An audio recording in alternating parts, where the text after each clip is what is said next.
spent any time online or listening to the radio in the last year, then you may have come across the catchy song Victoria's Secret.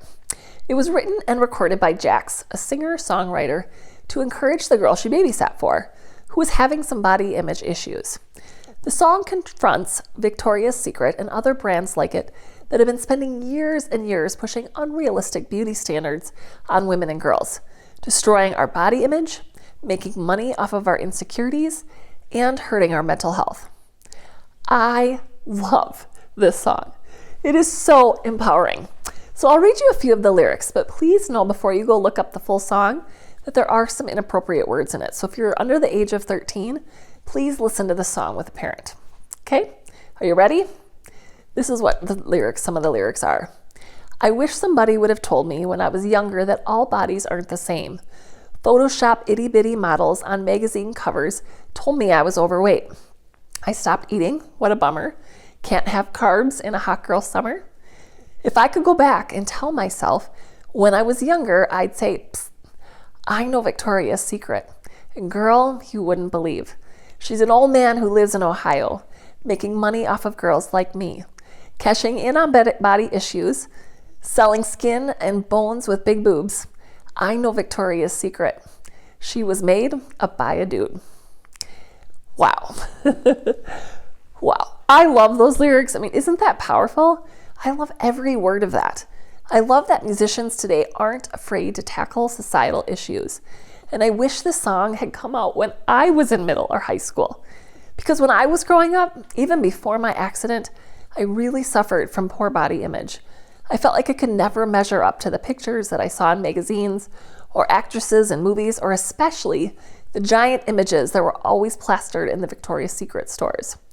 Their advertising was always so in your face, and I knew even as a teen that the bodies shown in those images were unattainable to me. Victoria's Secret was always very good at marketing, often to the detriment of the body image of countless girls and women. And after my accident, I was forced to shop at Victoria's Secret for a while because it was the only store that had bra straps that were long enough for me because I was so tall. And I would spend upwards of $40 on one bra and endure customer service that was less than helpful. I saw multiple people getting asked to get fitted for a bra, but the saleswomen would purposely avoid me. They never wanted to measure me or help me find a bra that would fit right. And I watched girls and women, and even my nieces, spending over $50 on apparel from Victoria's Secret just because of the name brand. I mean, the quality did not reflect the price. It's just the brand name. So why?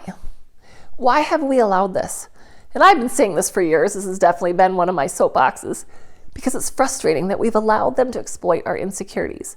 We've kept them in business even though every single one of us can look down deep and realize that Victoria's Secret rarely made us feel sexy, desirable, or loved, accepted, beautiful when we left their stores. And I'm just as guilty in this.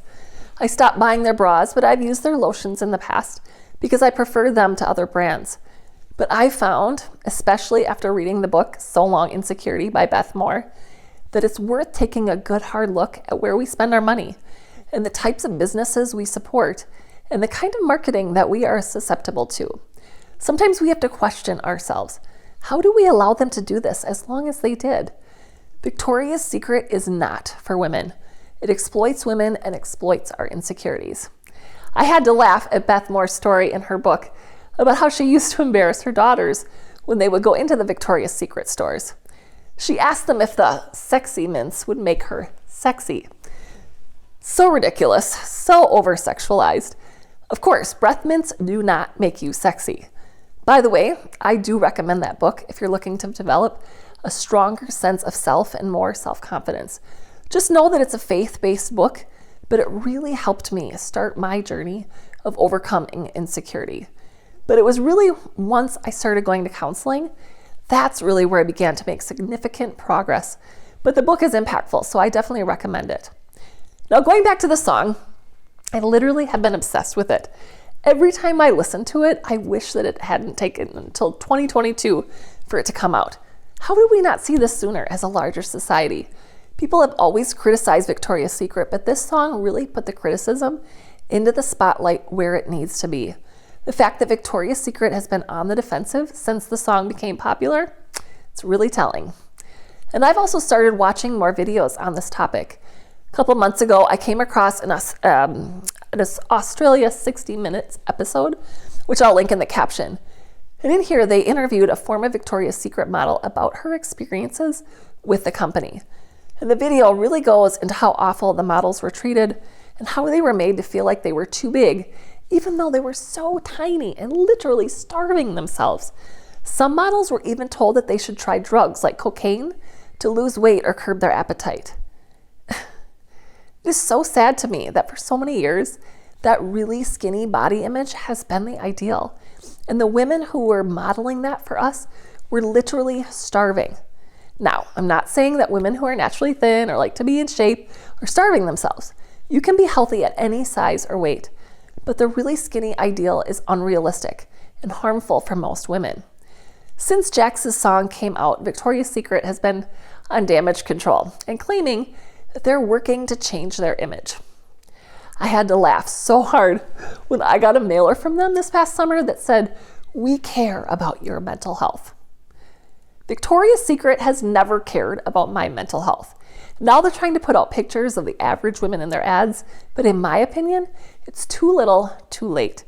This is an image that they cannot fix because it's been perpetuated for too many years. In that video interview with the former model, she was asked what she thought about the rebrand, and here's what she said. "I don't know how you can rebrand something that has caused so much damage in so many people around the world. It's been decades of this. There needs to be a lot more than a rebrand. There needs to be a public acknowledgement of what has happened. Otherwise, it's just performative activism."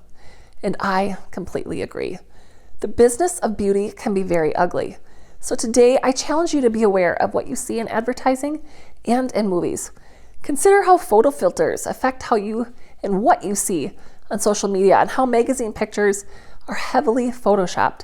Think about how movie and TV stars spend thousands of dollars on personal trainers and plastic surgery, and all these things appear to make their bodies look perfect. Especially as girls and women, we can be so hard on ourselves. We can say things to ourselves that we would never say to anyone else. And Jax isn't alone in her experience of poor self-image and starving herself because of brands like Victoria's Secret. But the reality is that we're all beautiful, inside and out. And the more we can realize this and keep this realistic perspective is how we can strengthen our mental health. How else can we speak about this and draw attention to these issues? I would love your comments and reactions. I would love your thoughts on this. So leave me a comment in this video. Talk to you soon.